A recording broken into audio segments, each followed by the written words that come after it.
প্রদেশ বিজেপির পক্ষ থেকে আনুষ্ঠানিকভাবে পণ্ডিত দীনদয়াল উপাধ্যায় প্রশিক্ষণ মহাভিযান 2026 শুরু হয়েছে। বুধবার প্রদেশ বিজেপি কার্যালয়ে এই কর্মসূচির উদ্বোধন করেন মুখ্যমন্ত্রী ডাক্তার মানিক সাহা। সংগঠনের মণ্ডল স্তর পর্যন্ত দক্ষতা বৃদ্ধি ও সাংগঠনিক ভিত্তি মজবুত করাই এই মহাভিযানের মূল লক্ষ্য বলে দলীয় সূত্রে জানা গেছে। প্রদেশ বিজেপির পক্ষ থেকে আনুষ্ঠানিকভাবে পণ্ডিত দীনদয়াল উপাধ্যায় প্রশিক্ষণ মহাভিযান 2026 শুরু হয়েছে। বুধবার প্রদেশ বিজেপি কার্যালয়ে এই কর্মসূচির উদ্বোধন করেন মুখ্যমন্ত্রী মানিক সাহা।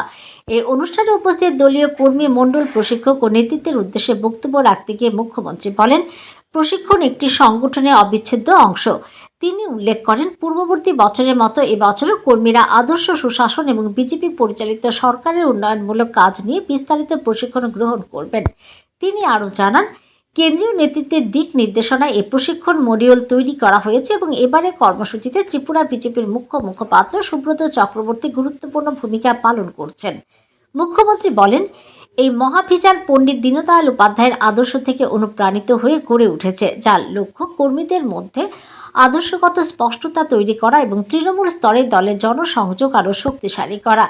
এর মাধ্যমে সাংগঠনিক কার্যক্রমে নতুন গতি আসবে এবং সাধারণ মানুষের সঙ্গে দলের সম্পর্ক আরও মজবুত হবে বলে তিনি আশাবাদ ব্যক্ত করেন।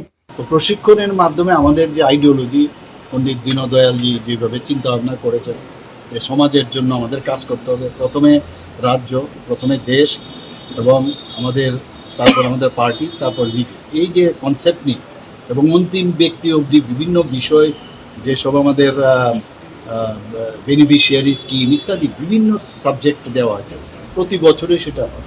এই বছরও সেটা শুরু হতে যাচ্ছে। আমাদের কনভেনার রয়েছেন সুব্রত চক্রবর্তী আমাদের চিফ স্পোক্স পারসন, ওনার নেতৃত্বেই এটা হচ্ছে। এবং এর জন্যই আজকে এখানে যে প্রথম যারা মণ্ডলে যাবেন তাদের প্রশিক্ষণ দেওয়ার আজকে এখানে কর্মশালা। এদিন সভায় বক্তব্য রাখতে গিয়ে রাজ্য বিজেপির সভাপতি রাজীব ভট্টাচার্য জানান, এই প্রশিক্ষণ কর্মসূচি একটি ঐক্যবদ্ধ ও শক্তিশালী সংগঠন গঠনের ক্ষেত্রে অত্যন্ত গুরুত্বপূর্ণ পদক্ষেপ। তিনি বলেন, দক্ষ কর্মী এবং সুসংগঠিত দল এই মহাভিযানের মূল বার্তা। এই ধরনের উদ্যোগ কর্মীদের দক্ষতা বৃদ্ধি করবে এবং তাদের আদর্শগত অঙ্গীকারকে আরও সুদৃঢ় করবে।